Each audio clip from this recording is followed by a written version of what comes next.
After witnessing the explosion of the cruise ship I was on, Chloe Sterling, the ruthless and beautiful CEO who dominated the business world, simply snapped. Her best friend, terrified she would throw herself into the deep sea to follow me in death, knocked her out cold. Once at the hospital, Mrs. Sterling made a swift decision, ordering the doctors to keep her sedated within 4 drip. "She can't wake up until the rescue teams find Ethan," she commanded. "Because no one can control her when she's like this, not even me." But 3 days later, despite the heavy sedation, she jolted awake from a nightmare of me vanishing before her eyes. She ripped the 4 from her arm and walked out of the room. She began a frantic search for me, and no one could stop her. They could only watch as she chartered dive boats, determined to find her beloved in the depths. One night, she nearly drowned. On the way to the hospital, her heart stopped multiple times. When she finally woke up again, she was suffering from aphasia, unable to speak. After that, a woman in a hospital gown became a fixture at the entrance to Pier 1. The regulars all knew her story, that her love was lost at sea, and she waited there for him, day after day, in silence. One day, Mrs. Sterling came to her, her expression pleading. "Chloe, I'm begging you, please come home. The company needs you. Sterling Industries can't survive without you. I'm getting old, Chloe. I might not be around for much longer." Chloe, who hadn't uttered a word in over 2 months, stared blankly at her mother.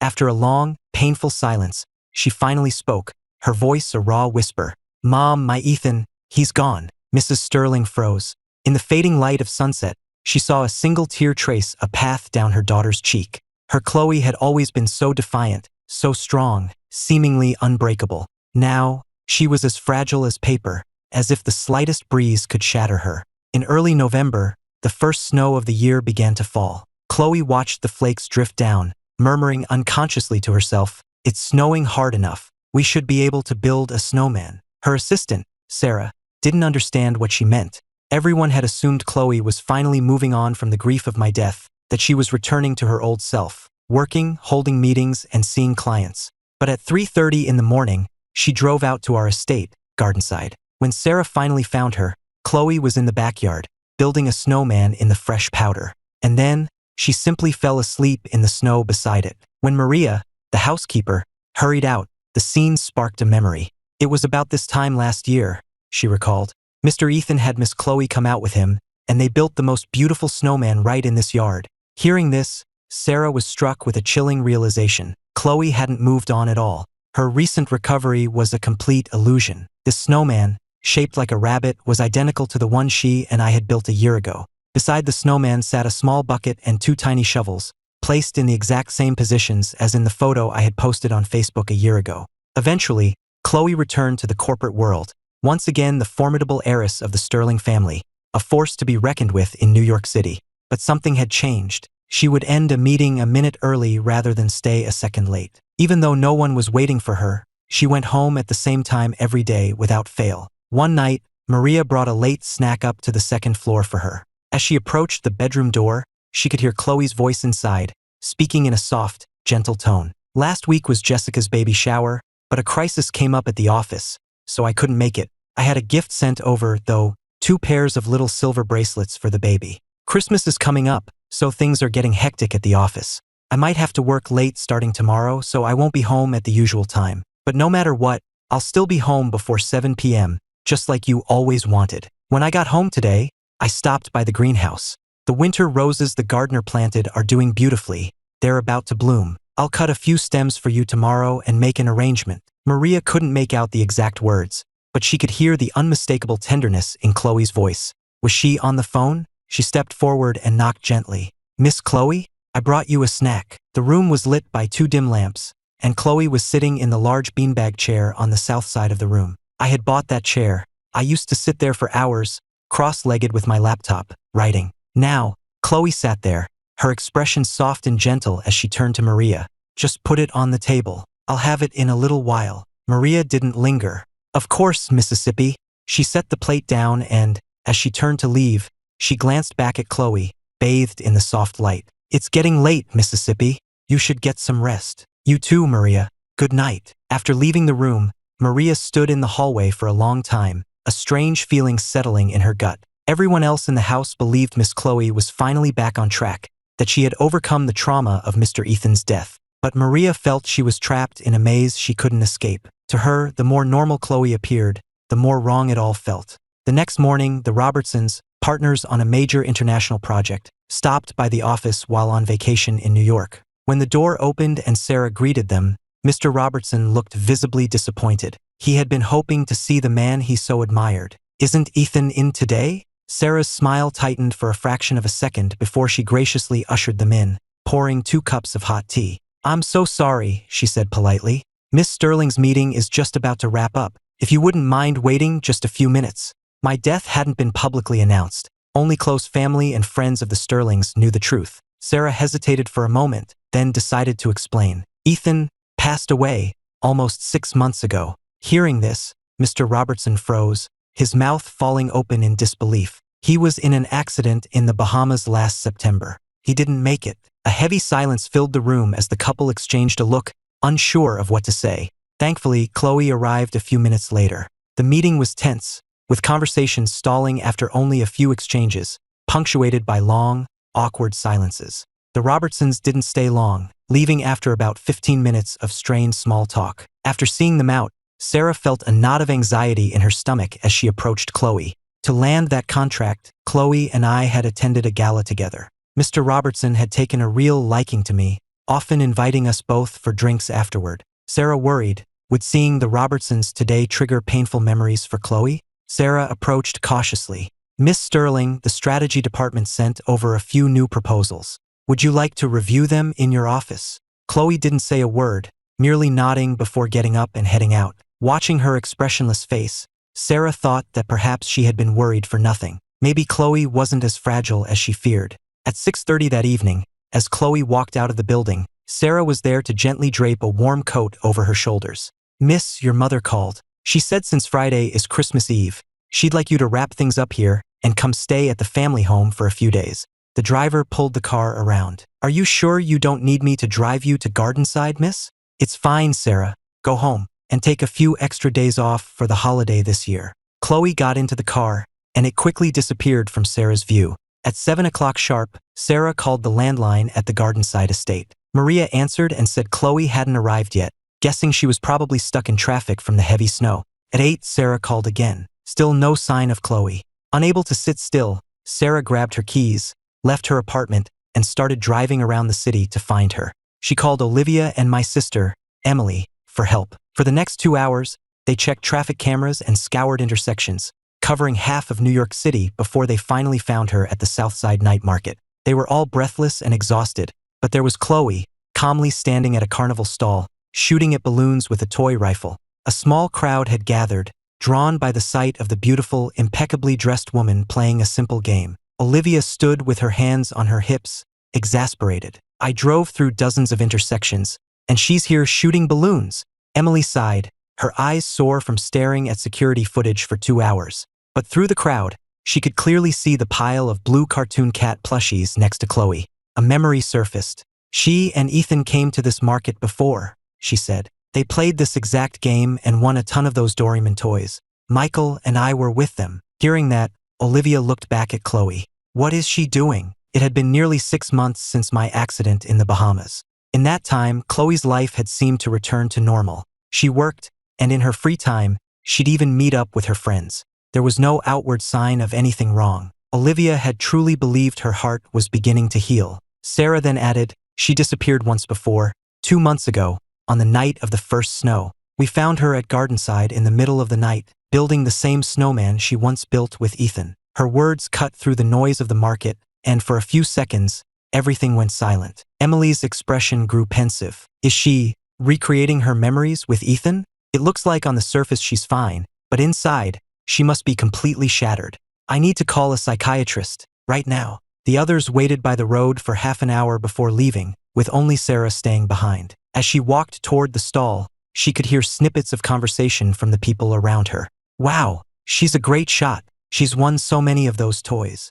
I heard she's winning them for her boyfriend. See? Look at her. You never win me cute stuffed animals." The stall owner chimed in. "She got here around 7, been at it for over 2 hours now. Seems like she's trying to win every last Doraemon on the block. With Christmas around the corner, I bet it's a big surprise for her sweetheart." Sarah didn't approach her directly, instead standing a few feet away, just watching. By now, Chloe had won nearly every Doryman prize on the street. Sarah found a vendor to borrow a small handcart from, then walked over and began gathering the pile of plush toys at Chloe's feet. When Chloe finally looked at her, Sarah offered a small lie.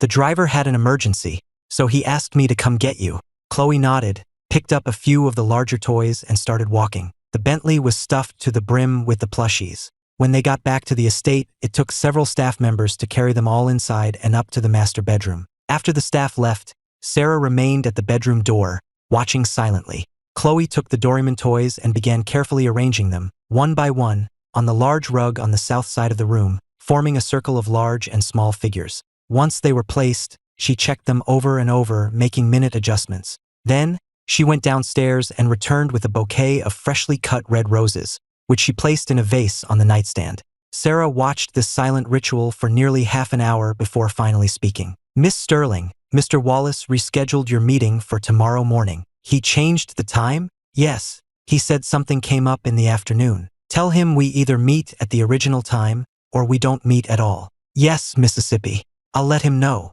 As she left, she glanced back one last time at Chloe. In the hallway, Maria stopped her. "Sarah, is she asleep?" "No. It's so strange. You could say she's not well, but she remembers every detail about work, every meeting time, perfectly. But then you see her tonight, running off to the Southside Market, and it's just not normal." "Maria, has anything else seemed unusual while she's been home?" Maria thought for a moment. "Well, she seems to be on the phone with someone a lot, just talking about little things from her day, but her voice is always so gentle." "Do you have any idea who she's talking to?" "No, I could never hear clearly." "I see. I'll check her call logs." "It's late, Maria. You should get some sleep." It was 11 by the time Emily got home, where her husband, Michael, was waiting in the living room. He stood up the moment she walked in. "Did you find her?" Emily took off her coat and led Michael by the hand toward the bedroom. "We found her. She was at the Southside Night Market, buying up all the Doryman toys." At this, a flicker of deep concern crossed Michael's face. He looked at Emily. "How is she, really?" "Olivia contacted a psychiatrist. He's flying into New York tomorrow to do a full evaluation." Meanwhile, in a house on the coast of Maine, I shot up in bed, gasping for breath. I remembered that day. I had rushed out of the cabin and seen her, Chloe, piloting the yacht straight for me. Then came a violent lurch and the world exploded. The blast deafened me, and all I could see was a blinding wall of fire. "Chloe, I'm on the deck. I'm waiting for you, Chloe." A caregiver and a doctor entered the room to find me sitting dazedly on the edge of the bed, repeating the same words over and over.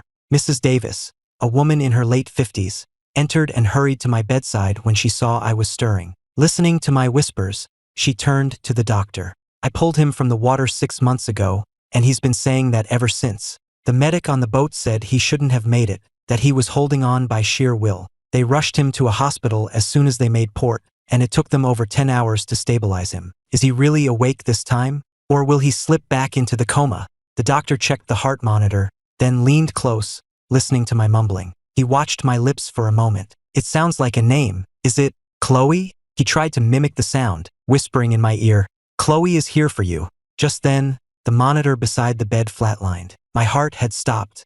2 seconds later, it started again. I clutched the sheets as a wave of agony washed over me, my body arching in pain before I collapsed, limp, against the side of the bed. The doctor quickly reassured the frantic Mrs. Davis. "It's all right, he's stable. He's been through a near-death experience, and upon waking, his mind is still trapped at the moment of the trauma.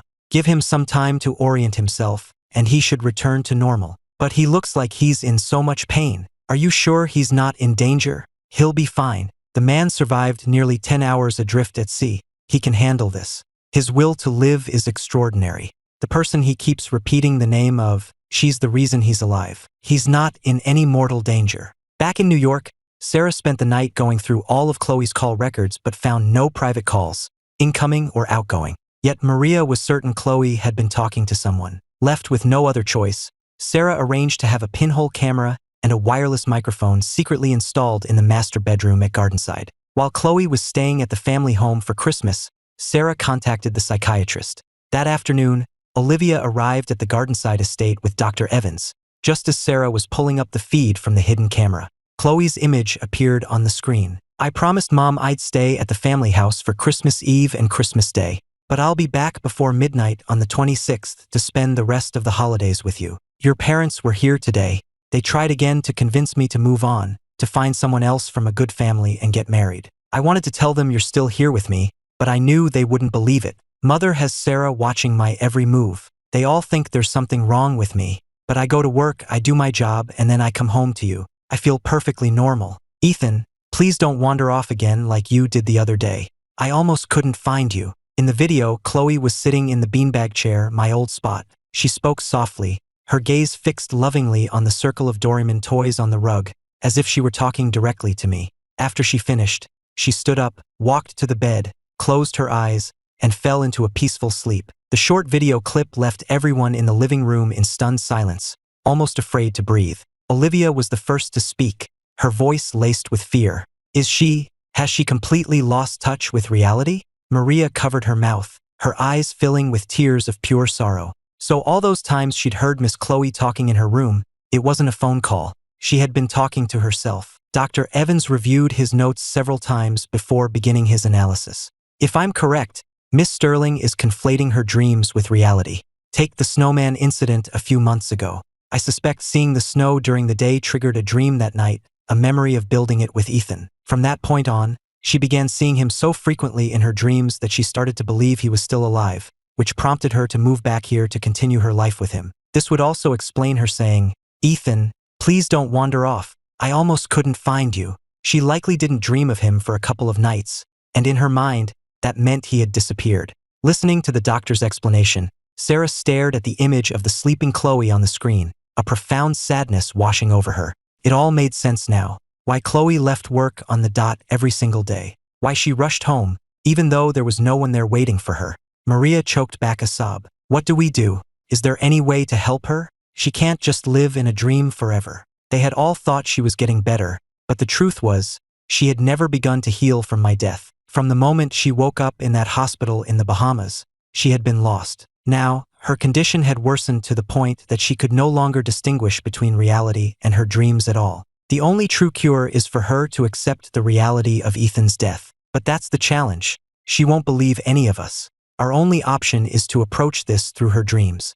I'll prescribe a mild sedative and some aromatherapy to reduce her REM sleep. If we can stop the dreams, she'll stop seeing him. Dr. Evans's words, along with the prescriptions, were relayed to Mrs. Sterling, and a courier delivered them to the family home within the hour. Standing in the grand foyer, Mrs. Sterling looked at an aromatherapy diffuser and steeled her resolve. She had to bring Chloe back, whatever it took. The dead were gone. The living had to keep living. That Christmas was a somber affair for the Sterling family. The moment Christmas dinner was over, Chloe was already trying to leave for Gardenside. Her mother managed to convince her to stay the night, but before dawn the next morning, Chloe was downstairs, ready to go. Her older sister, Amelia, who had been up all night, rushed to block her path. The staff is all here for the holiday. Why are you going back to Gardenside alone? Ethan died in the Bahamas 6 months ago. Chloe, you have to stop pretending. What are you talking about? He's here. He's here? Then bring him out. Let us see him. Chloe,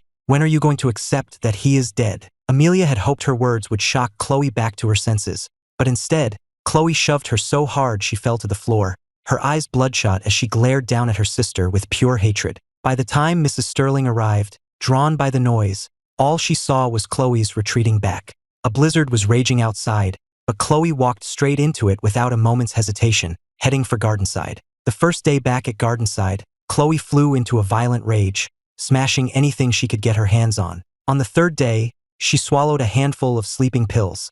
An ambulance rushed her to the hospital to have her stomach pumped. Before the sun was up, she had ripped out her four and returned to the estate. By the fourth morning, she was burning up with a fever that refused to break. A frantic Mrs. Sterling rushed to the estate, her face pale with worry. How is she? Is the fever down? Maria could only shake her head. It won't break. We've had several doctors here all night, but nothing is working. Mrs. Sterling sighed, looking down at her unconscious daughter. Ethan is gone, and now I'm going to lose her too. I can't save her. If this is the only way, then we'll just have to pretend Ethan is still here. For the next few days, the staff secretly mixed the sedatives into Chloe's food as instructed. As a result, she stopped dreaming, and when she woke, she couldn't find me. The absence was unbearable for her, so she tried taking sleeping pills again, which only brought back the raging, unbreakable fever.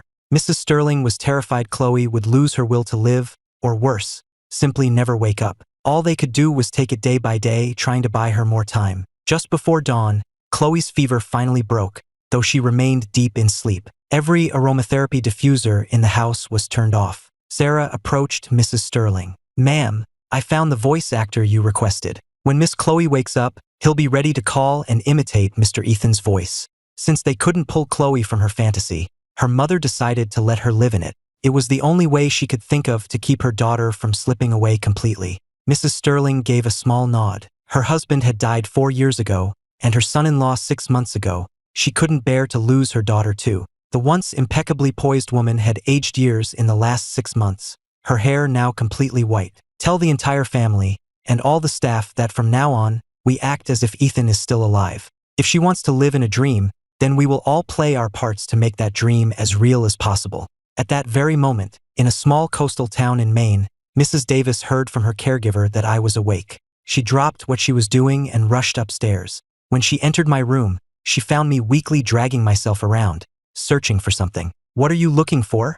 I stopped and looked up at the kind-faced woman standing a few feet away, then raised my hand to my ear in a phone gesture. "You want to make a call? To your family? I'll get you a phone right now." The caregiver quickly brought a cell phone. My fingers moved on their own, dialing the familiar 10-digit number. I pressed the phone to my ear, my mind chanting a single prayer.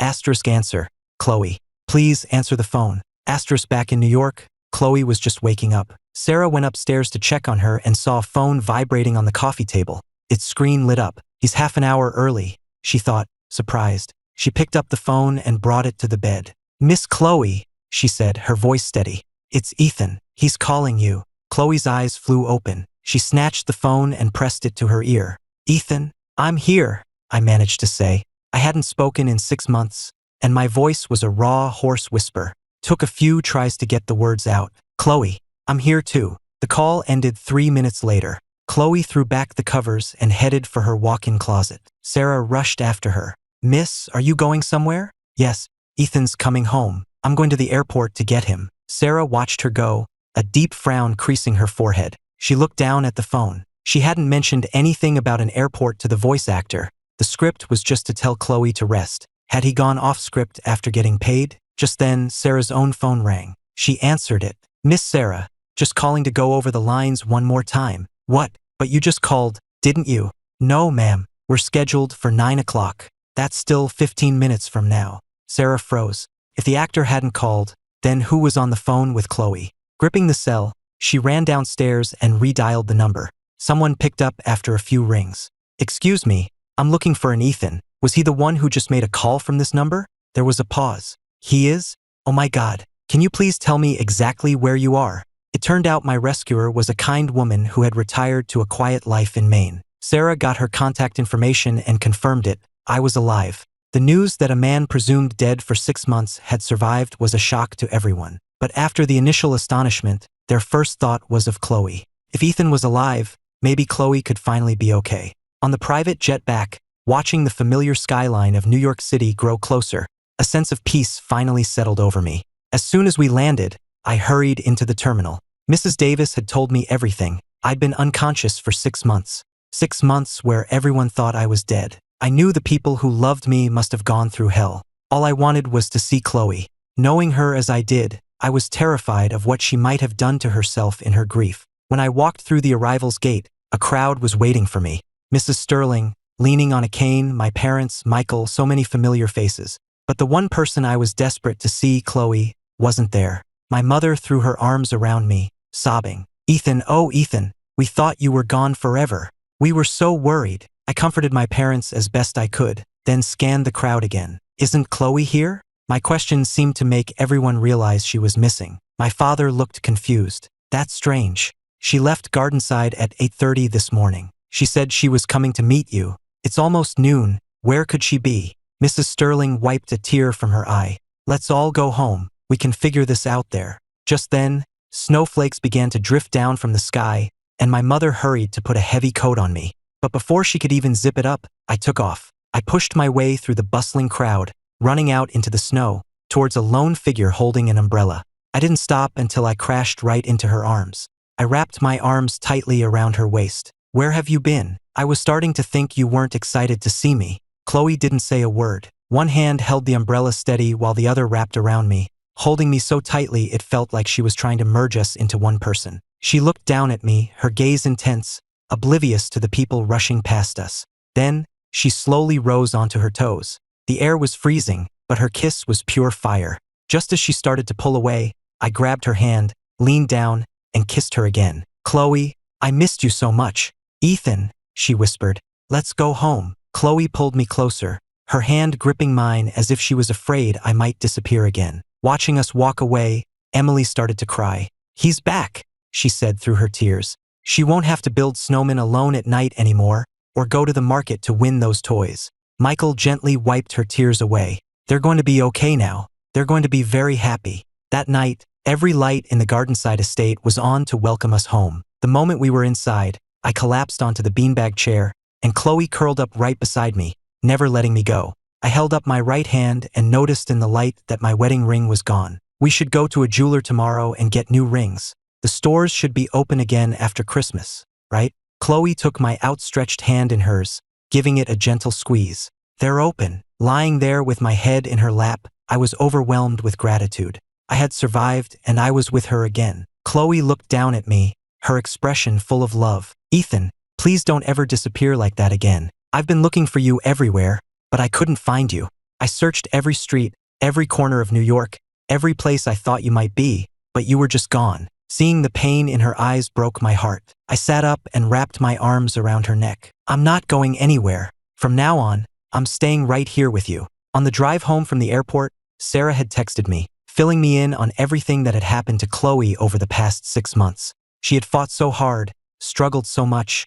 to the point where she needed psychiatric help. I gently cupped her face in my hands and pulled her into a tight embrace. Chloe, we're going to be together forever. We're never going to be apart again. The next morning, Maria made my favorite breakfast, ramen with 2 fried eggs on top. Chloe poured me a glass of warm milk, which I downed in 2 gulps before digging into my noodles. But after a few bites, I could feel her eyes on me. I looked up and met her intense gaze. Why are you staring at me like that? Eat your food. Ever since the airport, she hadn't stopped staring at me, as if she was afraid I'd vanish the second she looked away. It was starting to make me feel a little self-conscious. After we eat, we're going to the mall to order our rings. And you are not allowed to stare at me like that anymore.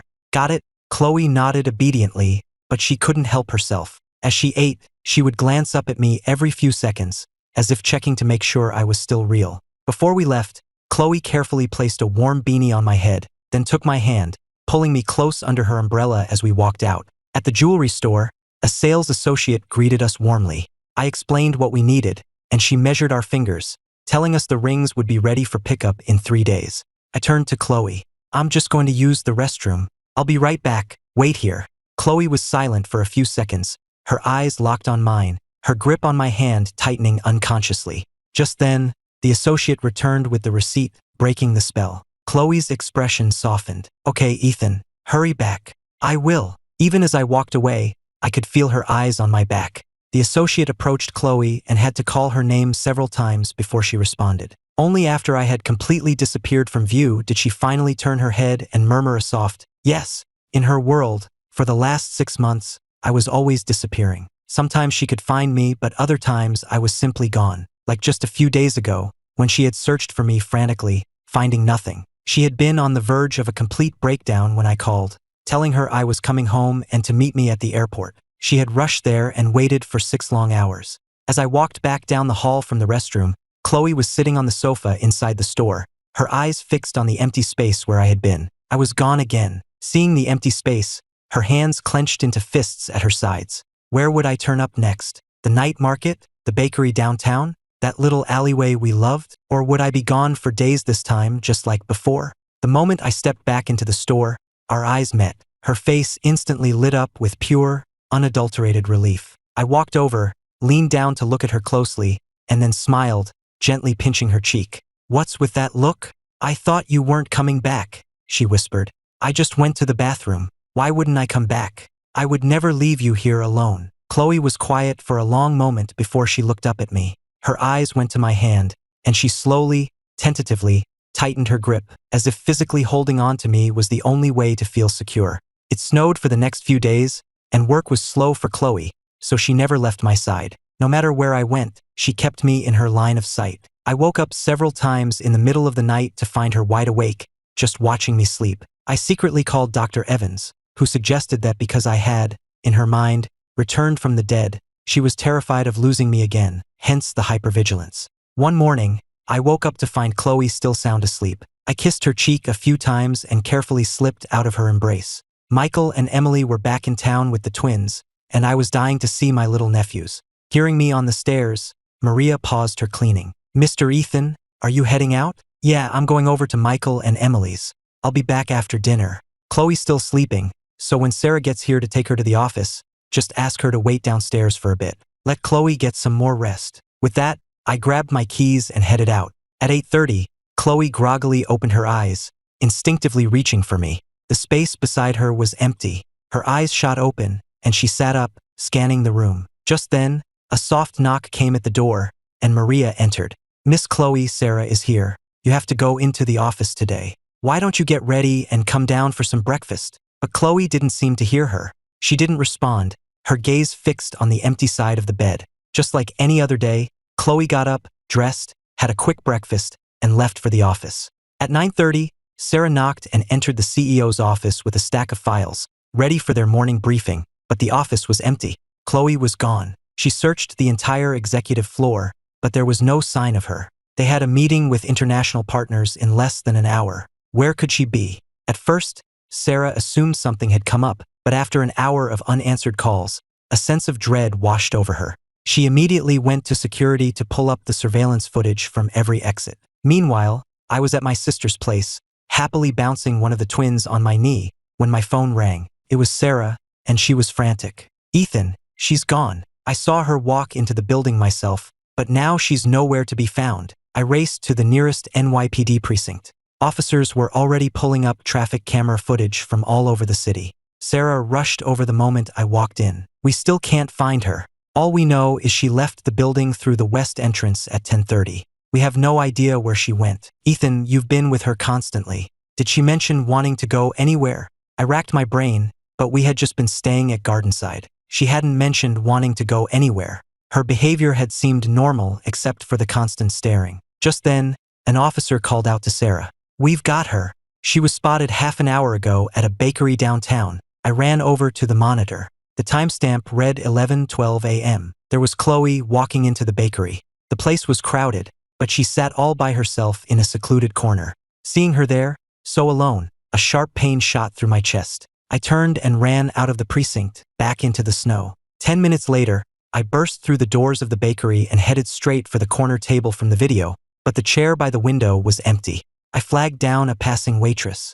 "Excuse me, the woman who was just sitting here, did you see which way she went?" Chloe's striking appearance had made an impression. The waitress pointed toward the subway entrance. "She went that way. She bought 2 pieces of cheesecake, said it was her husband's favorite. Said he'd run off somewhere and she didn't know when he'd be back." Her words felt like a punch to the gut, and tears started streaming down my face. I wiped them away, thanked the waitress, and ran in the direction she'd pointed. I searched the area for hours, the snow falling around me, but there was no sign of Chloe. I searched all through the night and into the next afternoon, but she was gone. Throughout my search, Sarah sent updates. Chloe had been spotted at the bakery, then Lincoln Center, the Southside Night Market, the pond in Central Park. Every single place was somewhere we had gone together. As night fell, I parked my car just outside Greenwich Village. After getting out, I hurried into the labyrinth of narrow streets. Sarah had called 10 minutes earlier with a new lead. Chloe had been to the jeweler that evening to pick up our rings.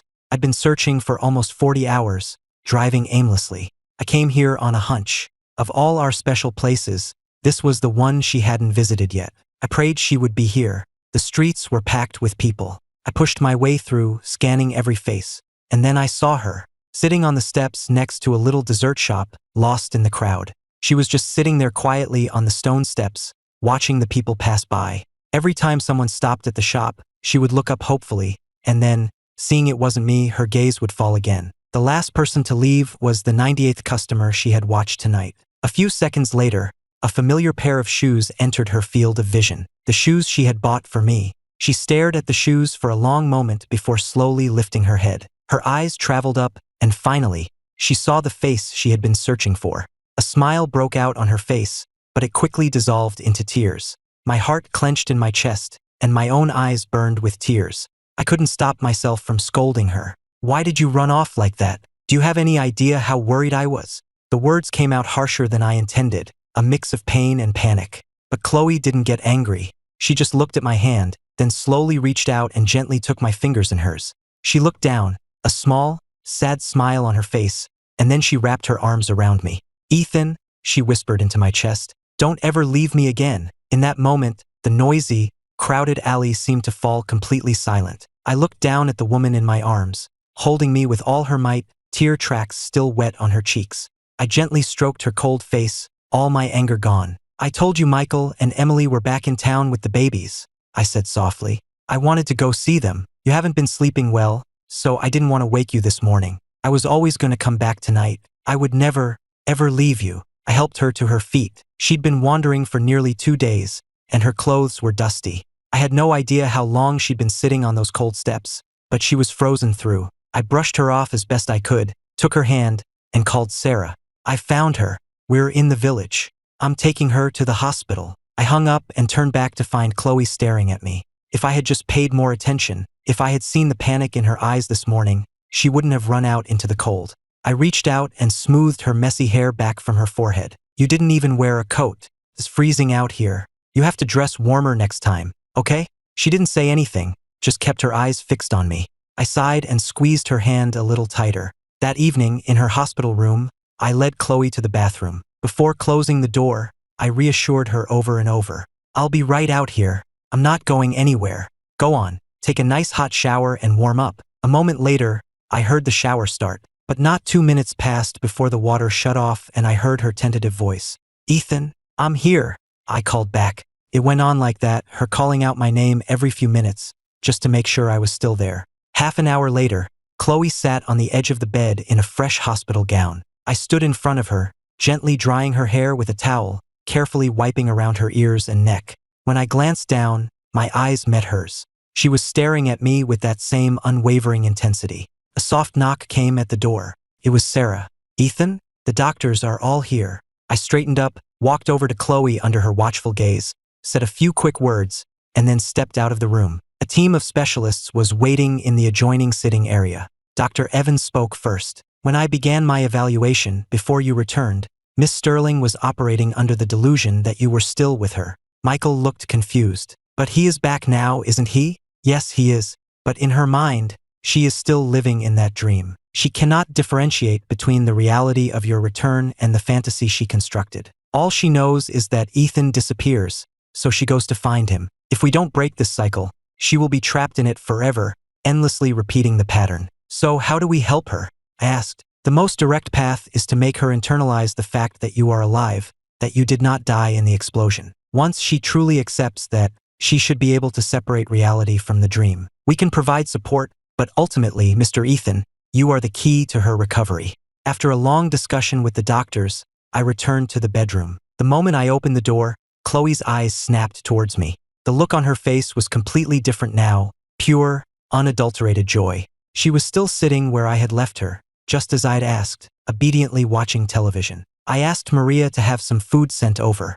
It should be here soon. I sat down next to her. "Chloe, do you think I'm dead?" She didn't answer, just stared at me. I took her hand and tried a more playful tone. "So, did I die in that explosion in the Bahamas last September?" "No," she answered immediately. The denial was instant, almost before I'd finished the question. "Okay, then let's review. The yacht exploded. The search teams never found me. You waited at the pier for a month before your mother finally brought you back to New York. My funeral was a small affair. I was buried in the Sterling family plot. You didn't attend. After that, no one was allowed to mention my name, and you moved into a new villa at your mother's request. Then, at the end of November, it snowed, and you went back to Gardenside in the middle of the night to build a snowman. You moved back in, and on Christmas, you nearly attacked your own sister over me." As I spoke, I could see her composure beginning to crumble. I pressed on, my gaze unwavering. "You know better than anyone that I died in that fire, don't you?" "Ethan, I'm not dead, Chloe." I cut her off, speaking slowly and clearly. remember when I called you? I was rescued. I was in a coma in Maine for 6 months. I came back to New York a few days ago. That wasn't a dream, it was real. I'm right here, and I am not dead." We stared at each other in silence for what felt like an eternity. I sighed internally. I knew this was going to be a long fight. I never expected to pull her out of this with just a few sentences. Chloe stayed in the hospital for 3 more days.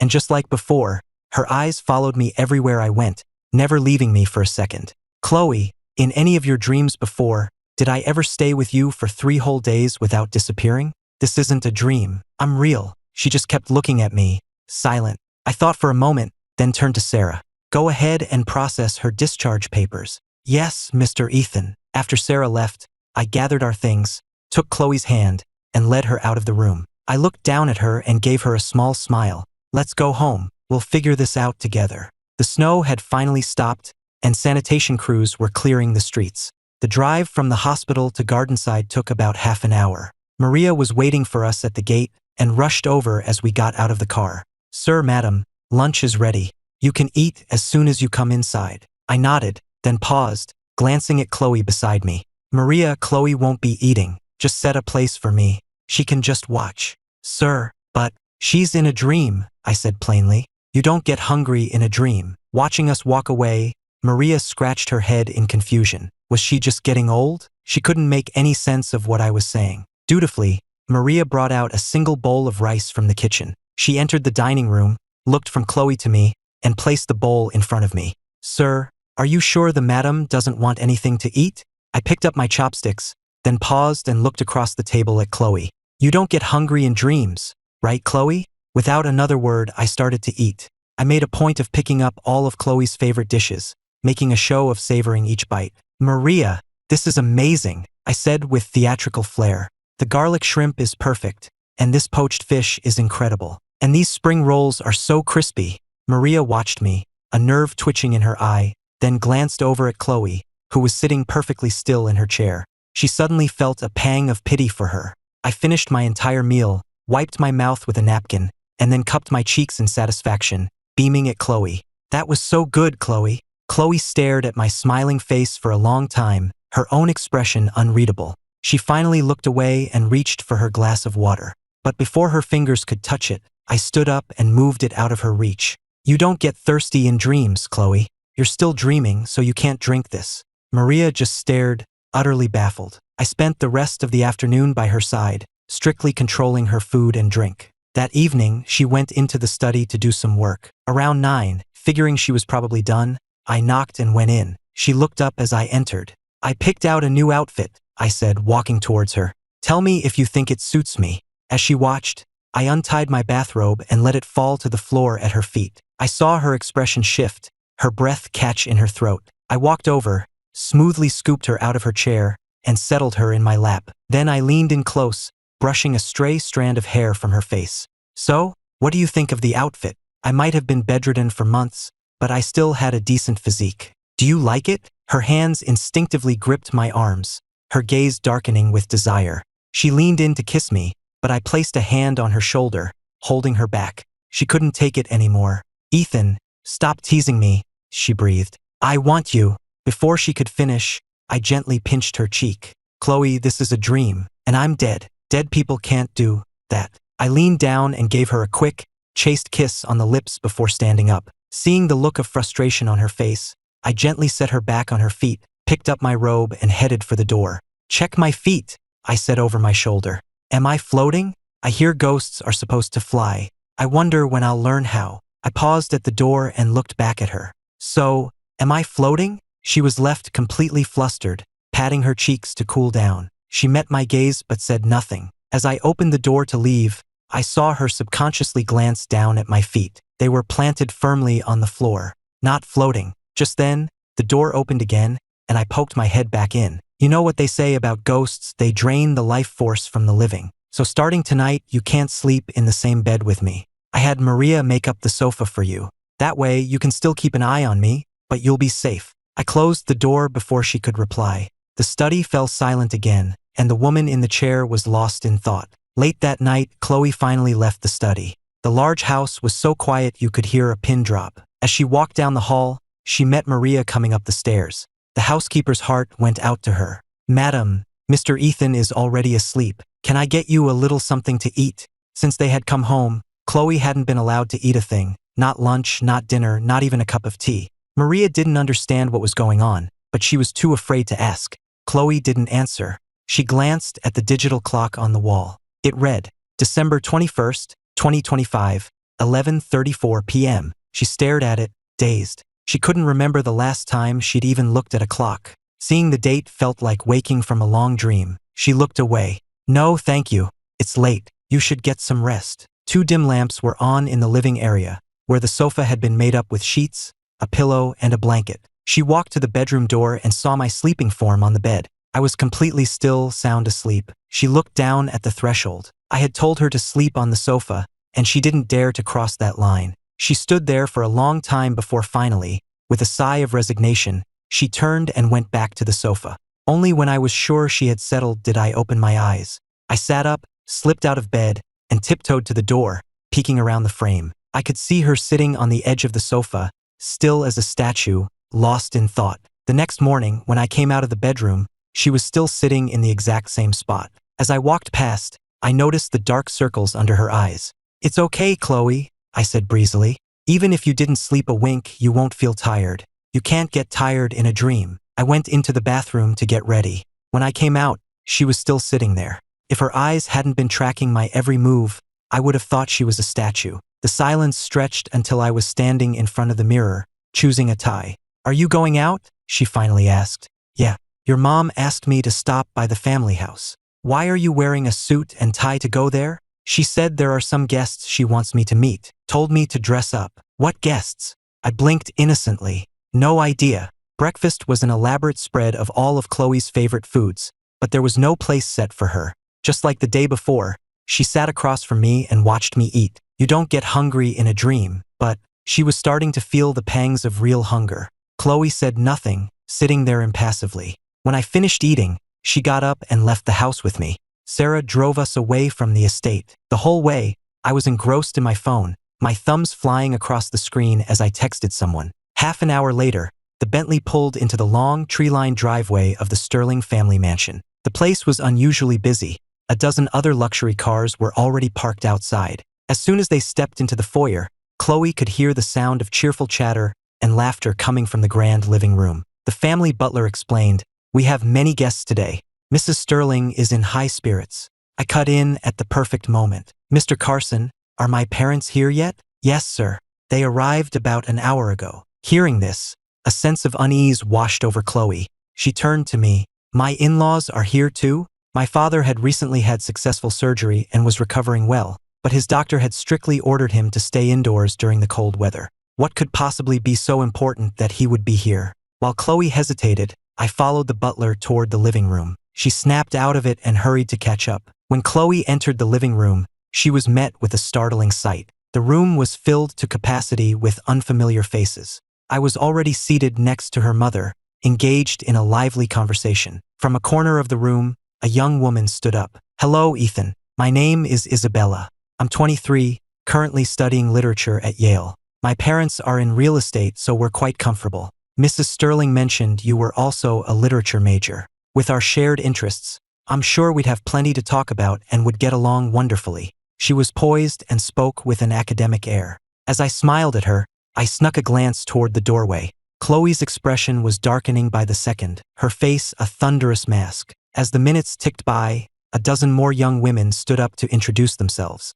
Mrs. Sterling kept a pleasant smile on her face, but she leaned over and whispered nervously in my ear, "Chloe is getting angry." After 15 accomplished young women had presented themselves, it was painfully obvious what this was. A matchmaking session. For me, I subtly glanced over at Chloe, who was now sitting alone in an armchair in the far corner of the room. "I can see that," I murmured back. "Should we continue?" Mrs. Sterling wiped a bead of sweat from her palm. "Dr. Carter should be here any minute." If the other women were kindling, designed to make Chloe smolder, then Dr. Grace Carter was the dynamite. Before Mrs. Sterling had even finished her sentence, the butler was escorting Grace into the room. The moment Chloe saw her, her face went from dark to pitch black. Before Chloe could say a word, I spoke up. "Grace, come, sit over here." Mrs. Sterling eagerly made room for her on the sofa right next to me. Grace just returned from her fellowship 3 months ago, and she's now internationally certified. Isn't that right? The youngest board-certified surgeon in her field. Grace smiled modestly. You're too kind, Mrs. Sterling. Grace and Ethan have known each other since they were children, so they're already well acquainted. With that foundation, it should be easy for them to reconnect. A little time, and I'm sure they'd make a lovely couple. Mrs. Sterling clapped her hands, making the decision for me. So, Ethan, what do you say? Why not give it a try with Grace? Mom! Chloe's voice cut through the room. Mrs. Sterling paused for only a second before continuing as if uninterrupted. Just go on a few dates, see if you get along. If you do, wonderful. Grace nodded agreeably. Whatever Ethan wants. But before I could respond, a shadow fell over me. A hand grabbed mine, and Chloe pulled me up from the sofa and dragged me out of the room. The butler, seeing them coming, wisely stepped aside to avoid Chloe's wrath. He watched them leave, then let out a breath he didn't realize he'd been holding. He re-entered the living room. Mrs. Sterling, she's gone. Mrs. Sterling was fuming. I always said I would have been better off laying an egg. So fierce. She's just like her father was when he was young, with that same possessive streak. He was stern with everyone, even his own children, but with me he was all sweetness and light, would have given me the world. Chloe is his spitting image. Today's matchmaking party was my idea. Everyone else was just playing a part. Chloe could be furious with the whole world, but with me she was always gentle. Even in her anger, dragging me away, her grip on my wrist would tighten and then loosen, as if she was afraid of hurting me. She stormed out, but even then, she kept looking back to make sure I was keeping up. My father watched us go and patted his chest. I hope we only have to do that once. My mother nodded in agreement, then turned to Grace. Thank you so much for coming all this way in this weather, Grace. Of course, it was no trouble at all. In the Bentley, Sarah drove cautiously through the city streets, her knuckles white on the steering wheel. In contrast to her tension, I was perfectly relaxed in the back seat, tapping away on my phone, seemingly oblivious to the furious woman sitting next to me. Sarah risked a quick glance in the rearview mirror and immediately looked away. She could feel the rage radiating off Chloe in waves. Distracted, Sarah didn't see the pedestrian in the crosswalk until the last second. She slammed on the brakes, jolting the car to a stop. Madam, I am so sorry, she stammered. One look at Chloe's face and Sarah's voice trailed off. She lowered her head, her hands clammy with sweat. Thankfully, I broke the tension. It's okay, Sarah.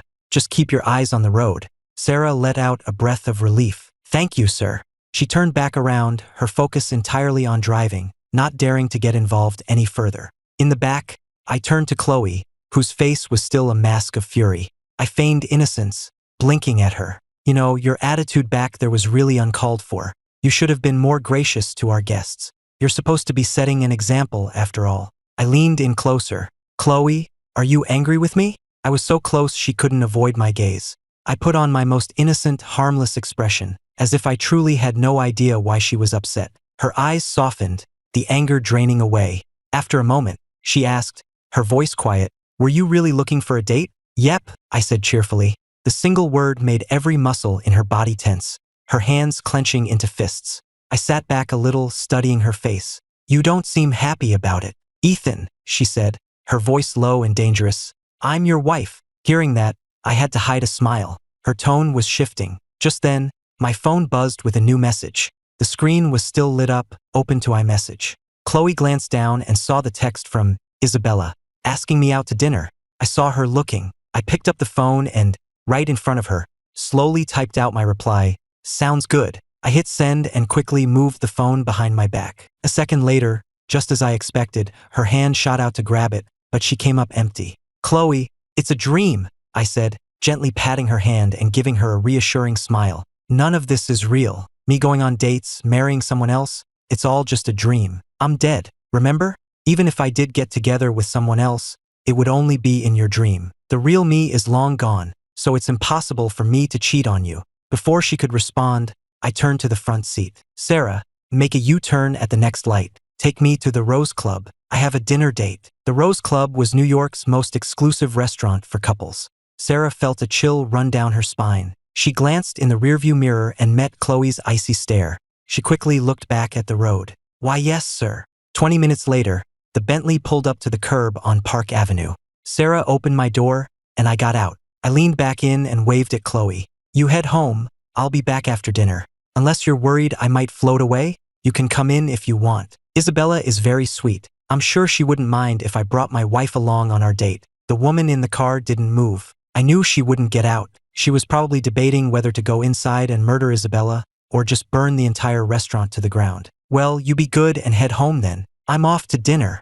I closed the door. The windows were tinted so I couldn't see in, but I knew she could see out. I knew her eyes were on me, so I made a show of straightening my coat as I walked toward the entrance. The moment I was inside, the back window rolled down. Sarah, unfortunately, turned her head at that exact moment and met Chloe's gaze. She immediately lowered her head and stood frozen, awaiting orders. The warm air from the car's heater seemed to vanish, replaced by an arctic chill. Chloe stared at the restaurant entrance for a long time. After what felt like an eternity, Sarah finally worked up the courage to approach the car. "Madam," she asked tentatively, "should we go inside as well?" "No," Chloe snapped. Her tone was final. 10 minutes later, the restaurant's manager was escorting Chloe to a private VIP booth on the second floor. From there, she had a perfect view of the entire dining room, including my table. She was too far away to hear our conversation, but she could clearly see me smiling. What were they talking about? Why was he smiling like that? How could he look so happy? Sarah brought over a cup of tea, placing it carefully on the table. "Madam, please try to calm down. Tell me about the yacht explosion in the Bahamas again," Chloe commanded. "From the beginning." "Yes, madam." Sarah did as she was told, recounting the entire story, from the explosion to the present day, including every detail of what had transpired over the last 6 months. "When you were so sick with the fever, your mother had me hire a voice actor to impersonate Ethan, to call you, hoping it would bring you back. But we never expected that the call wasn't from an actor. It was really him. He had been rescued, was in a coma in Maine for 6 months, and the first thing he did when he woke up was call you. Your mother had a private jet bring him home that same day." Chloe remembered the rest. Waiting for me at the airport, bringing me home, returning to Gardenside, and then getting lost. Me finding her in the village, taking her to the hospital. And now this. Me telling her she couldn't be hungry or thirsty in a dream. Me not letting her touch me. Me going on a date in her dream. "Madam, here's some water." Sarah poured her a glass. Chloe looked at the glass of water on the table. A simple glass, half full. A person can go a week without food, but not 3 days without water. It had been 2 full days since she left the hospital, and I hadn't let her have a single drop. I had told everyone at the estate that she couldn't get thirsty in a dream, so she wasn't allowed to drink. She picked up the glass and drank. I got back to Gardenside that afternoon. As I walked in, I saw her Bentley parked in the driveway. The engine was probably still warm. She must have only beaten me home by 5 minutes. She had sat in that VIP booth the entire time, watching me have dinner with Isabella. I walked in to find her sitting on the sofa, engrossed in the Wall Street Journal. So focused it was as if she were dissecting every word. The sight made me laugh. "Chloe, I'm home." Before she could respond, I said, "Don't mind me. I'm just going to go upstairs and rest for a bit." I was up the stairs in a flash. Chloe lowered her gaze back to the paper in her hands and realized she was holding it upside down. The house was silent. She looked up at the grandfather clock on the wall. December 22nd, 2025, 3:34 p.m. Maybe this wasn't a dream. Maybe I was still alive. At 6:30, the sky outside was dark. Chloe had spent the entire afternoon in the living room, lost in thought. She was roused by the sound of footsteps on the stairs. She looked up to see me coming down, wearing a different outfit. Just then, my phone rang. I stopped on the stairs, answered it, and put it on speaker. It was Scarlett, one of Chloe's closest friends. "Ethan, where are you?" Hearing Scarlett's voice, Chloe's brow furrowed. She knew her friend well. When it came to attractive men, there wasn't one Scarlett couldn't charm if she set her mind to it. "Okay, I'm waiting." Scarlett's voice purred through the phone. "Ethan, I have to be honest, I've had a crush on you for ages. I never would have made a move because of Chloe, of course, but now that she's, living in her own little world, I figure it's finally my chance." "Is that so?" I replied smoothly. "I've always liked you too. Ever since I first met you on Chloe's private island, I thought you were beautiful. Just wait for me. I'm on my way." Maria stood frozen, staring after me as I walked out the door. She shook her head in disbelief. Good heavens, what was that all about? Miss Scarlett had a crush on Mr. Ethan, and he liked her back? Poor madam. Maria pitted her boss for a full 3 seconds. Just as she turned to go back to her work, a blur of motion shot past her. It was Chloe, grabbing her keys and storming out the door. In the car, Chloe gripped the steering wheel, her knuckles white. This wasn't a dream. This was real. She immediately dialed a number. Find Scarlett's location. Now. At that very moment, Sarah was answering that call in a hotel hallway. She relayed the hotel name and room number. As she hung up, she smiled. From the tone of Chloe's voice, she knew the dream was over. Ethan's method had been brutal, but in 3 days, he had accomplished what psychiatrists couldn't in 6 months. However, Sarah pushed the door open and re-entered their private suite. Scarlett was in the middle of popping a bottle of champagne, a gleeful smile on her face. To Sarah, it looked like the final, brilliant smile of the condemned. "Who was that, Sarah? You seemed eager to take that call," Scarlett said. "It was your sister." "Oh, is she asking about work again?" Scarlett pressed. Sarah didn't answer. She just gave Scarlett a look of profound pity, then walked to the farthest corner of the room and sat down. Emily spoke up. "How many bottles are you planning on opening? You're not actually going to try and make a move on Ethan, are you?" "You have to make it believable," Scarlett said, opening another bottle of wine. "We've known Chloe for years. When have we ever gotten the chance to see her lose her cool? This is a golden opportunity, and I'm going to enjoy it." Hearing this, Olivia moved to an armchair across the room. "I think you're playing with fire, Scarlett," she warned.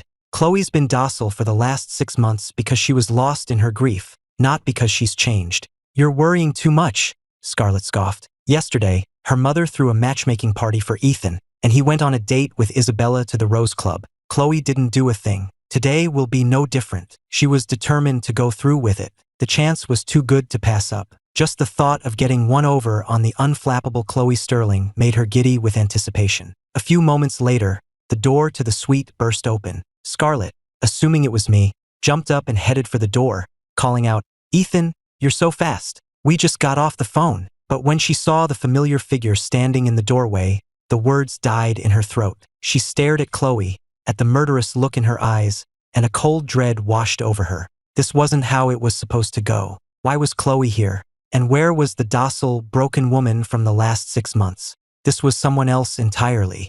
The room fell silent. The other women in the suite wisely backed away into a corner, not making a sound. Sarah was the first to stand up, immediately distancing herself. "Madam, I was only here to keep an eye on things for you. I had no idea about any of this with Mr. Ethan." Seeing things were about to get ugly, Emily quickly added, "I was just worried about my brother." Olivia looked from side to side, then raised her hand. I don't really know Scarlett that well." Scarlett stood frozen, as if she'd been struck by lightning. She turned and glared at the 3 traitors, wanting to strangle them, so eager to watch the drama unfold, and so quick to abandon ship. But the murderous glare from behind her was far more terrifying. Scarlett swallowed hard and slowly turned back to face her friend. "Chloe, what I was really trying to do was..." Sarah cut her off. "Madam, what she was trying to do was make a fool of you.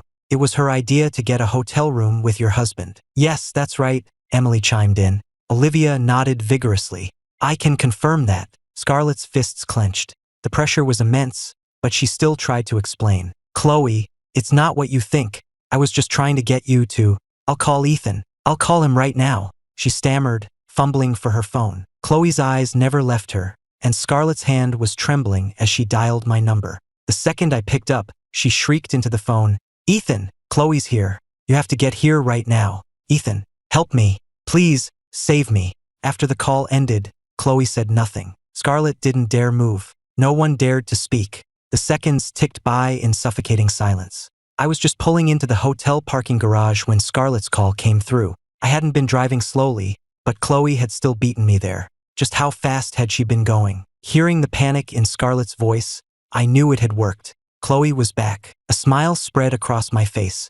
I had finally pulled her out of the dream. The method was cruel but effective. I ran to suite 2103 and burst through the door, only to run straight into someone. I had run right into Chloe's arms. Before I could even react, she grabbed me and pulled me out of the room. After Chloe left, the tension in the room finally broke, and everyone let out a collective sigh of relief. Olivia stood up. "I told you you were playing with fire." Scarlett turned and glared at the 3 of them. "So that's how it is? You're all friends when it's fun, but the second there's trouble, you run. You're just figuring that out now?" Emily said, grabbing her coat. "It's getting late. I should get home. It's only 7:30. What's the rush?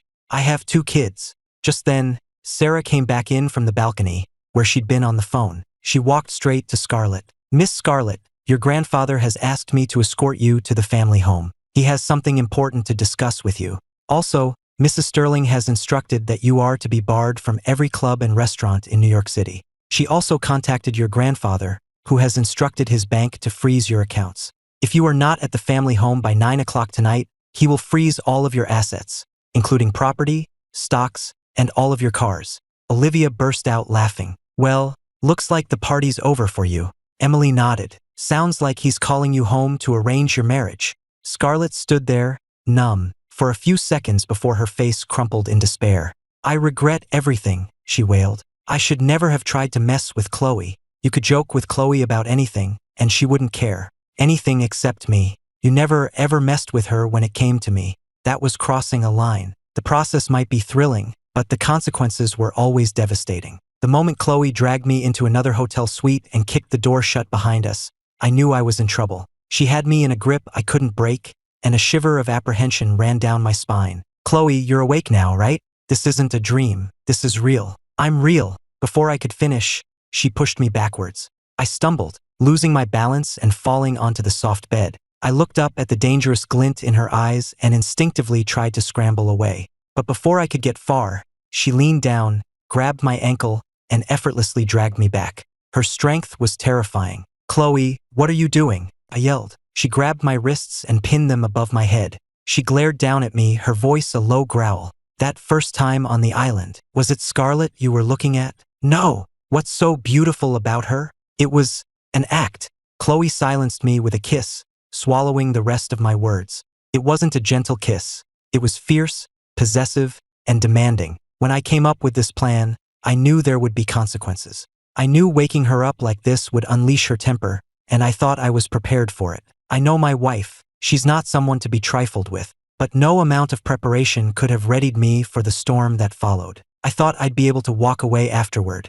I didn't expect to be left dazed and trembling, my legs like jelly, my body aching in ways I didn't know were possible. When I woke again, the sky outside was painted with the colors of sunset. I rolled over with my eyes still closed, and the moment I moved, she was kissing me again, cupping my face to deepen it. The lack of air finally jolted me fully awake, and I struggled until she finally let me go. Ethan, she murmured, you were asking for it. I sat up and rolled my eyes. What kind of wife is as ferocious as you? The kind you provoke, she retorted. She had been angry, yes, but she knew I would never cheat on her. She was confident enough in herself and in me to know that. But hearing me praise another woman, even knowing it was all an act, was more than she could bear. Chloe snuggled up against me, nuzzling my chest. You are never, ever allowed to even look at another woman again, she commanded. Ever. She was clinging to me like a koala, and I gently pushed her back a little. I know, honey. Chloe let go, got out of bed, and then pulled me out from under the covers,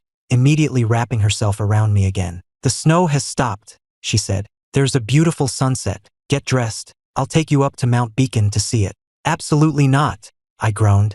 I can't even walk. She knew exactly how much energy she had expended, and she knew I wasn't that weak. She knew I was faking it, but she loved it. Chloe ruffled my hair. Then I'll carry you. That sounds acceptable, I said, sitting up, but I'm not walking a single step. Of course not, she purred. I wouldn't dream of it. Her beautiful eyes sparkled as she snuggled back into my arms. She looked at me for a long moment, her embrace tightening. The doctors in Maine told me what you went through. You fought so hard to stay alive. I just grunted in response, not wanting to talk about it. Chloe looked up at me. Ethan, you've never actually said you love me.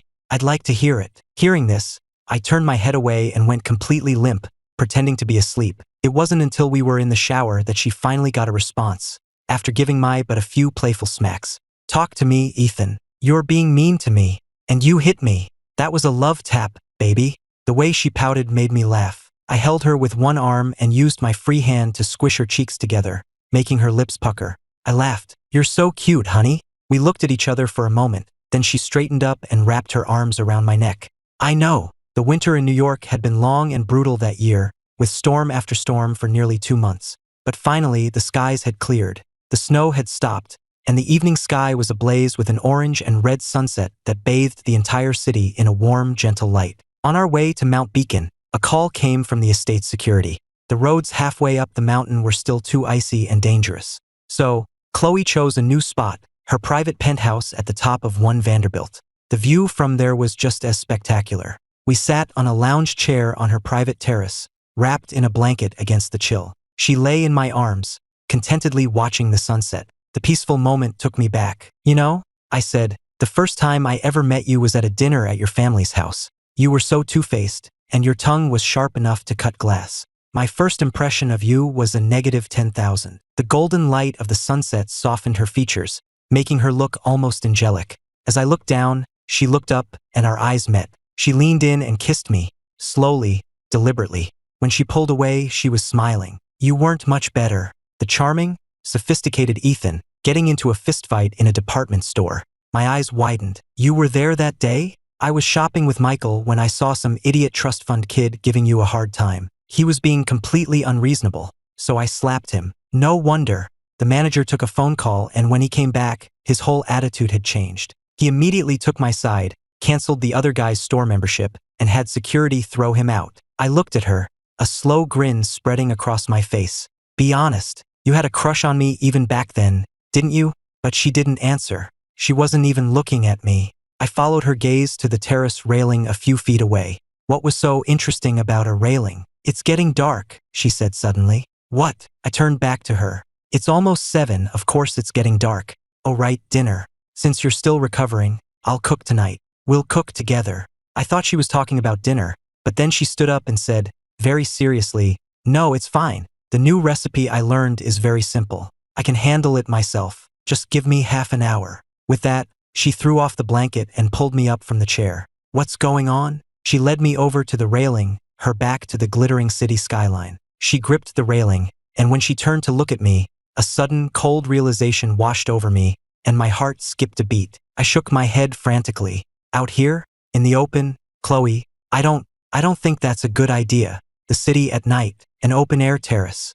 A scene from one of my novels flooded my mind. A very, very detailed scene that I had spent 2 entire chapters writing. The night was intoxicating, and I could see the desire deepening in her eyes. She took my hand, her grip firm, and whispered, let's just try it, honey. The one thing Chloe took more seriously than anything else in the world was bringing my novels to life, day after day, with tireless enthusiasm. And the biggest regret of my life was writing a novel with her as the main character. Every morning, I woke up filled with regret. When Chloe came into the bedroom after work, she found me lying on the bed, scrolling through my phone. She walked over and took my ankle in her hand. I instinctively twisted to look at her and saw the slow, wicked smile spreading across her face.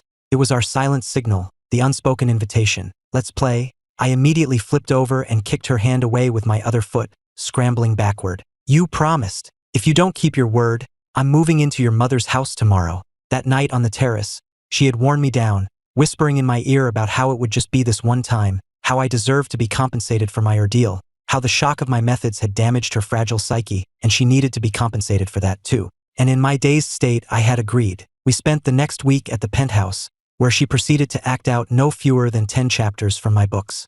I was utterly exhausted. When we finally went back to Gardenside, she promised to let me rest. That was 2 days ago, and now she was starting again. I instinctively pulled my feet under the covers. My reaction made her laugh. She admitted she had gotten a little carried away that week at the penthouse, that she couldn't control herself. I'll go get you something to drink, she said, her voice soft. Hearing that, I finally relaxed and nodded. My wild, wonderful days with Chloe had begun long ago, and they were far from over. One sunny day in March, I went with Emily and Chloe's younger sister, Lily, to take the kids to the park. I was spreading out the picnic blanket in Central Park while Lily unpacked the basket of food. Emily arrived a few minutes later, her driver helping her with the double stroller. Hey there, little guys. Let your uncle hold you, my adorable little Miles. The twins were 3 months old now. The older one was Leo, and the younger was Miles, the product of Michael and Emily's long and complicated romance. I wasn't particularly interested in their love story, having been the oblivious third wheel for over a decade, but I absolutely adored the babies. Amid all the fun, Emily remembered something important. She exchanged a knowing look with Lily. Lily spoke first. Ethan, you've been spending a lot of time with us lately. Doesn't Chloe mind? She's been swamped at work, I said, cooing at little Miles. Working late almost every night, doesn't get home until after 10. Well, in that case, Emily said, while Chloe's so busy, why don't you come on a trip with us?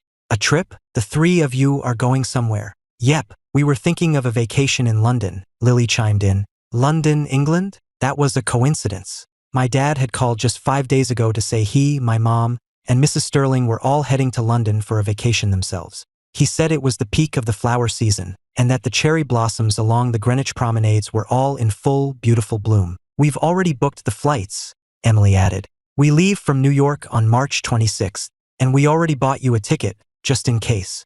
I didn't suspect a thing. Taking an early spring trip was something Emily and I used to do all the time. All right, I'm in. I'll work hard to get ahead on my writing this week so I can clear my schedule. You're too dedicated to your readers, Lily teased. A wealthy heir, writing thousands of words a day, more disciplined than a 9-to-5er.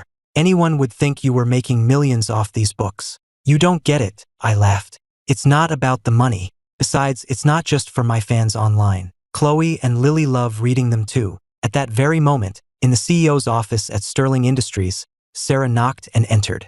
Her gaze fell upon Chloe, who was sitting on a Chesterfield sofa. The coffee table was covered with tiny, glittering diamonds and spools of thread, while a magnificent white wedding gown and a perfectly tailored tuxedo were laid out on the sofa beside her. Chloe had co-designed the dress herself, going through countless revisions with the couturier. A team of a dozen artisans in Paris had then spent nearly 3 months handcrafting it before it was flown over. I never got the chance to try on the tuxedo before the accident. It was a miracle that I had returned, that she would now have the chance to wear her gown. All those late nights Chloe had supposedly been working, she hadn't been at the office. She had been here, secretly finishing the intricate beadwork on the dress and tuxedo. Sarah stood silently in the doorway for a moment. She had been there through it all, watching our relationship grow from the very beginning. It was no exaggeration to say that Chloe had given me everything, that she would have torn out her own heart for me if she could. Snapping back to the present, Sarah walked forward with a cup of coffee. Madam, Lily just called. She said Ethan agreed to go to London on the 26th. Your mother also texted. She said the venue and all the decorations around the church are ready. She sent some photos. I forwarded them to your phone. Chloe's hands never stopped their delicate work. She didn't even look up, just murmured a soft, "Good." The ceremony was to be held at St. Paul's Cathedral in London. The route for the wedding car would pass by Greenwich Park, Hyde Park Corner, the sunset boulevards of South Kensington, Covent Garden, and past Big Ben, finally arriving at the flower-decked cathedral.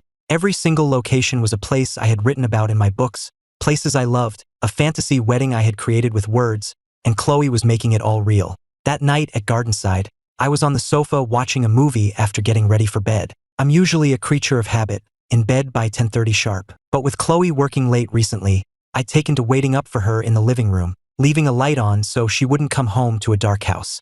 Right around 10:30, I heard the familiar sound of her car pulling up. I jumped off the sofa and ran outside without even grabbing a jacket. The moment Chloe stepped out of the Bentley, she saw me and ran straight into my arms. I caught her, holding her tight as our lips met in a warm kiss. I pulled her closer. Welcome home. Are you hungry? I can make you something. No, I'm fine. Why are you still up? Can't sleep without you here. When she came home this late, I could never fully relax until I heard her car in the drive and saw her step out. I worried she was working too hard, that it was too dark and dangerous for her to be driving so late. Do you have to work late again tomorrow? I'm afraid so. There's still a lot to wrap up. Just a few more days. We walked side by side from the twilight into the warm glow of our home. Later, in bed, I snuggled closer to her. Chloe, when things at work finally calm down, maybe we could start thinking about having a baby. I'd love to have a child with you, to be a family like Emily and Michael. Getting baby fever from your nephews? She teased. I absolutely adore those little guys, I admitted, crawling closer and wrapping my arms around her waist. But I want one that's ours. Chloe leaned back against the headboard, watching me. She reached out and gently stroked my cheek. If that's what you want, then that's what we'll do. Anything for you. You're the best, I said, giving her a hard kiss. Oh, the play I saw today was fantastic. It was this new romance. Let me tell you the plot. Okay, she said softly. I'm listening. I always wanted to share everything with Chloe. Anything I found interesting, or beautiful or fun, I had to tell her about it. But by the time I finished my story, I looked over and saw she had fallen asleep. She was slumped against the headboard, the soft light of the lamp illuminating the deep exhaustion under her eyes. A wave of love and sorrow washed over me, so strong it brought tears to my eyes. Sterling Industries was a massive enterprise, and she ran it all by herself. It was too much. I leaned over and gently kissed her cheek. The next morning, Chloe woke to bright sunlight streaming through the window. She instinctively reached for me, but the space beside her was empty. She had overslept. After getting ready, she went downstairs and found Maria cleaning. "Where's Ethan?" she asked. "He's in the kitchen, madam," Maria replied, glancing in that direction. "He's been up since 6, said he was going to make you breakfast. He told us all not to disturb you, that you've been working too hard and needed to sleep." It was already 9. Sarah usually arrived at 8 to take her to the office. I must have called her and told her not to come. What did it feel like to have a husband who cared so much? Chloe was feeling it now, and it was a warm, wonderful feeling. As Chloe entered the dining room, I was just coming out of the kitchen with a steaming bowl of ramen. Her eyes lit up. "Honey, you're amazing. I could smell that all the way upstairs." "But of course," I said proudly. "I've been taking lessons from Maria in my spare time." She took the hot bowl from my hands. The porcelain was thin, and the heat immediately transferred to her fingers. "You should use oven mitts," I chided gently, "or let the staff carry it." She just gave me a sweet smile. "I'll remember for next time." She set the bowl down, and I immediately handed her a pair of chopsticks. "Go on, try it." The tomato ramen actually looked pretty good. The broth was a rich red, and the smell of tomato was inviting. It was topped with scallions, a perfectly crispy fried egg, and a few leaves of lettuce. Chloe took a thoughtful bite. The noodles were handmade. I'd gotten up at the crack of dawn to make them. They were a bit too thick, though, probably a pound of them in the massive bowl. The broth base was a freebie from that hot pot place we went to last week, after I'd raved about their tomato soup. "So, how is it?" I asked, sitting beside her and watching her face for a reaction. She took another bite, then turned to me with a smile. "It's really good, honey. You've definitely improved. Not quite as good as my cooking, of course, but not bad at all." I stood up. "I made some miso soup too. You keep eating. I'll go get you a bowl." After breakfast, Sarah arrived to pick Chloe up. As I walked her to the door, I mentioned, "By the way, I promised Emily and Lily I'd go with them on their trip to London. We leave on the 26th. I'm not sure when we'll be back." "Okay," she said. "As soon as I'm done at the office, I'll fly out and meet you there." I watched until the Bentley disappeared down the drive before heading back inside. On the morning of the 26th, our little group of 4, me, Emily, Michael, and Lily, met at the airport and boarded our flight to London. Olivia's family, the Carters, were an old and powerful English family, and she had already arranged everything for our arrival. A driver was waiting for us at Heathrow to take us to the family's country estate. The next day was bright and sunny in London. We took a car into the city and were strolling down Regent Street, which was bustling with people. Michael and I were laden with shopping bags when someone in a Doraemon mascot costume approached and politely offered me a flyer. I assumed it was for some tourist trap and was about to wave them off, but Emily took it first. "Wow, look, wedding dresses." Lily came over to look. "Oh, they're gorgeous. It says the new Chanel boutique is having a promotional event. They're looking for couples to model a wedding dress and tuxedo for a photo shoot, and you get to keep one of the outfits for free." "Seriously?" Lily's eyes went wide. She turned to the mascot. "Can I do it? I'll model for you, and you can give me the dress." The mascot shook its head, then raised a fluffy blue hand and pointed directly at me. "Oh, I get it," Emily said. "They want my brother. It makes sense. They need models who will actually look good in the photos to get the best publicity." Lily turned and grabbed my arm. "Ethan, please. I want the dress in the first picture. It's so beautiful. All you have to do is wear a tux for a few photos, and then you can choose the dress as your free item." I glanced at the picture of the dress on the flyer. It looked strangely familiar. It was almost identical to a dress Lily had tried on when I went with her to the Chanel boutique in New York a few weeks ago.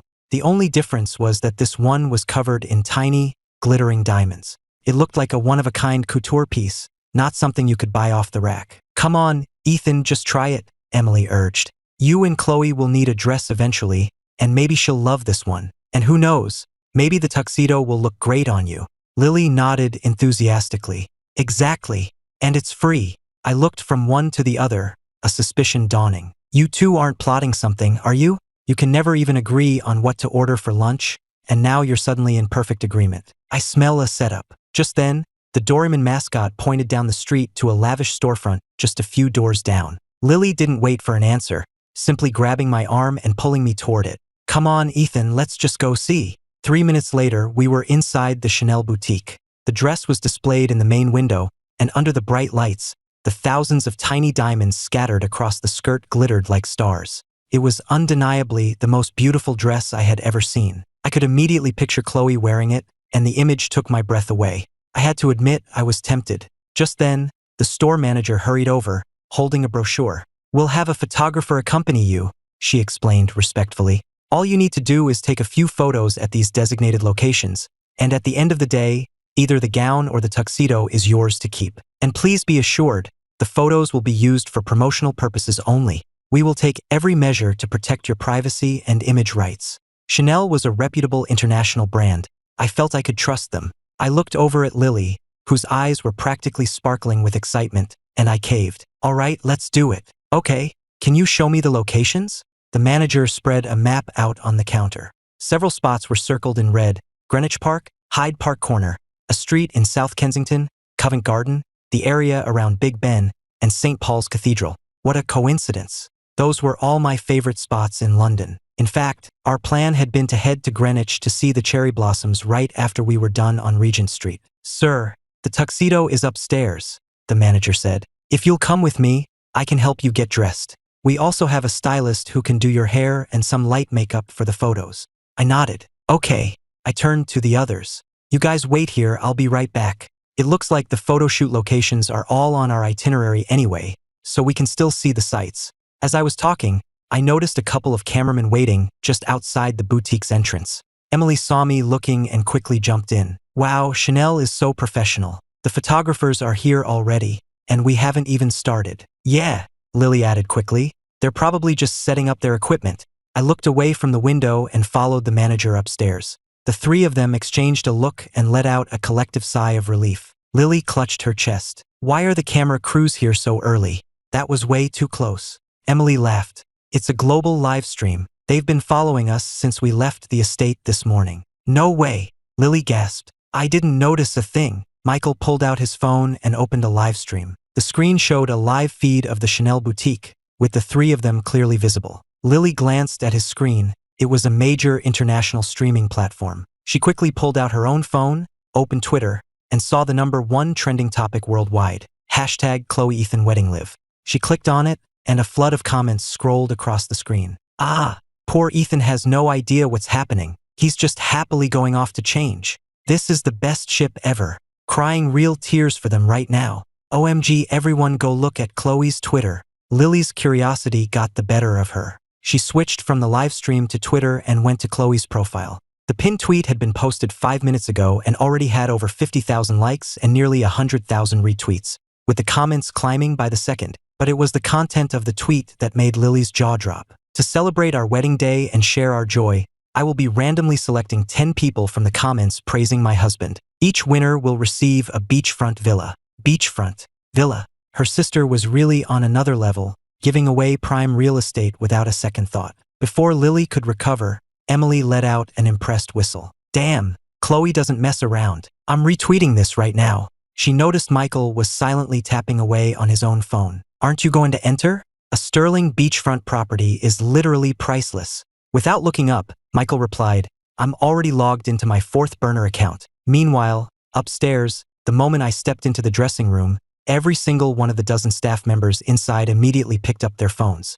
I was confused. Had some new celebrity scandal just broken? Why was everyone so desperate for gossip? The tuxedo fit like a glove. The cut, the drape, everything was perfect, as if it had been tailored specifically for me. The fabric was unlike anything I'd ever felt. The stitching was done with gold thread, and it came with a pair of handmade leather shoes and a luxury watch.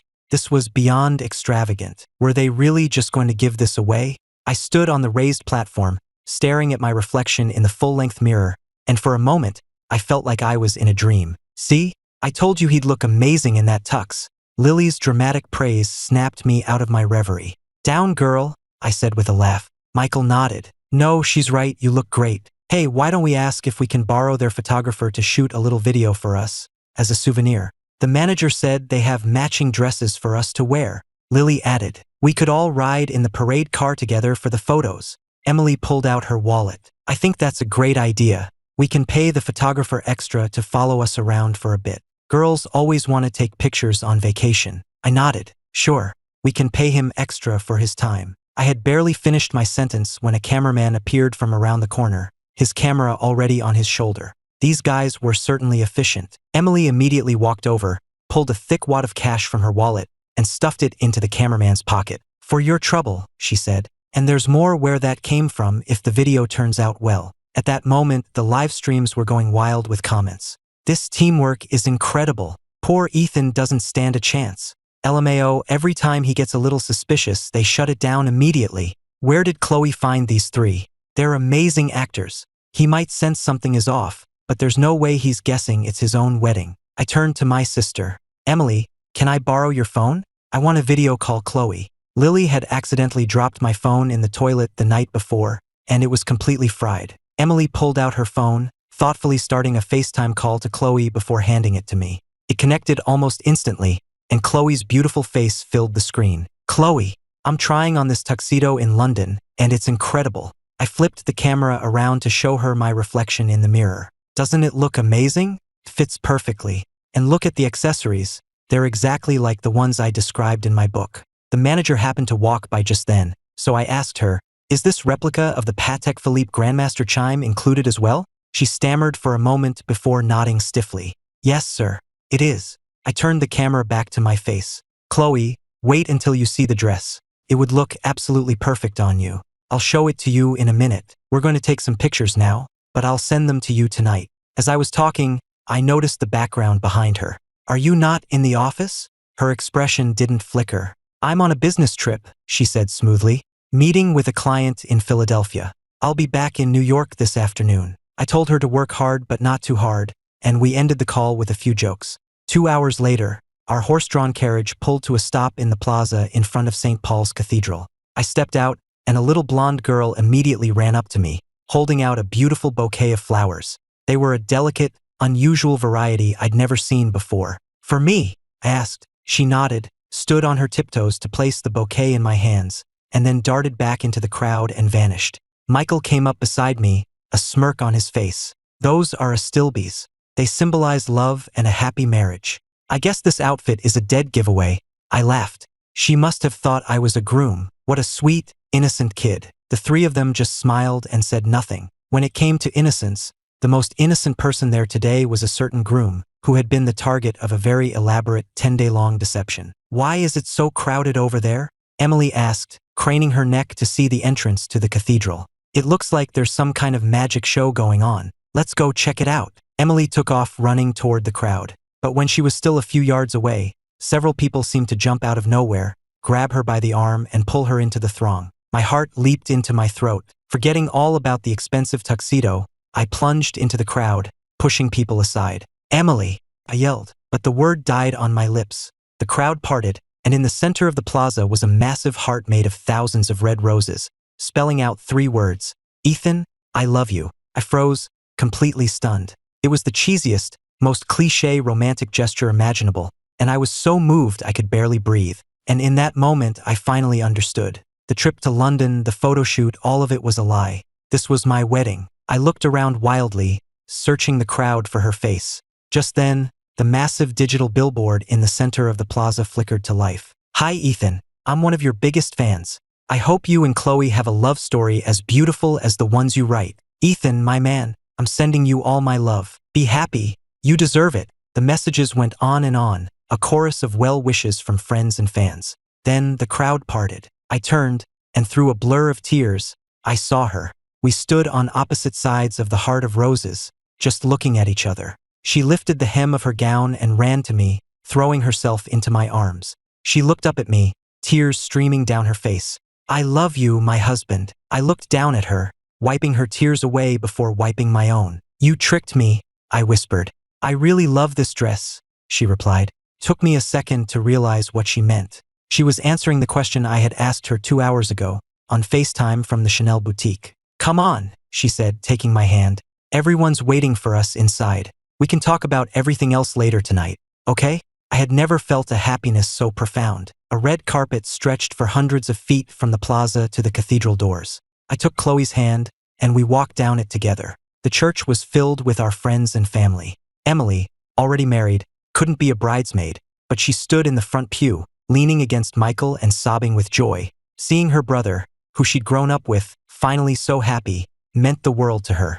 The ceremony was traditional: vows before the priest, the exchanging of rings, and finally, the kiss. When Chloe rose on her toes to kiss me, I leaned down to meet her, returning her passion. The seconds stretched into minutes. My back started to ache, but she showed no signs of stopping. After another 2 minutes, I was really starting to feel it. I gave a subtle tug on her sleeve, trying to signal that it was time to stop, but she was completely lost in the moment, oblivious. A ripple of silent laughter went through the church. I finally had to give her a sharp pinch on the arm to bring her back to reality. She pulled back, sighing contentedly. "You've been here for 5 days," she whispered against my lips. "5 whole days without me touching you. I missed you so much." My ears burned. "There are hundreds of people watching us."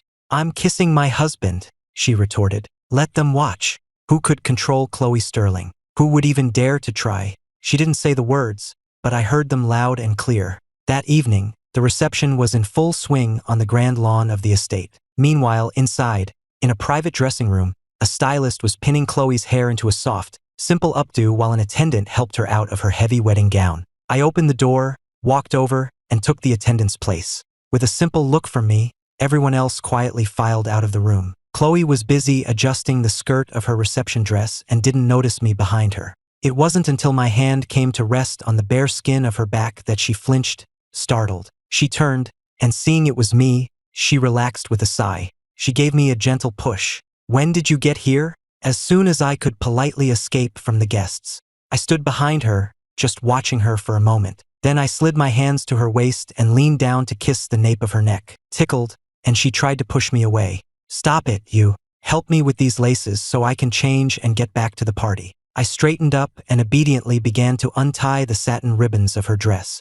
With every pull of the silk cord, I felt a growing warmth in my hands. Felt like I was unwrapping a present. She was my present. The gown pooled at her feet, and I bent to pick it up. She handed me her veil as well. "Just hang it in the closet. Sarah can have it shipped back to New York tomorrow." She was a little careless with it, and I quickly took it from her. "Be careful," I said, hanging it up myself. "You don't want to knock any of the diamonds off." This was the dress she had beaded herself. The words caught in my throat. I had only found out that afternoon that she had custom ordered the dress and then spent countless nights sewing on every single diamond by hand. All that overtime she'd been working had been spent here, hunched over this dress and my tuxedo, working until she had dark circles under her eyes. Seeing my hesitation, she teased, "This is what?" I scrambled for an excuse, but before I could think of one, her shadow fell over me. She kissed me, swallowing my unspoken words. She closed her eyes as she kissed me, and I wrapped my arms around her,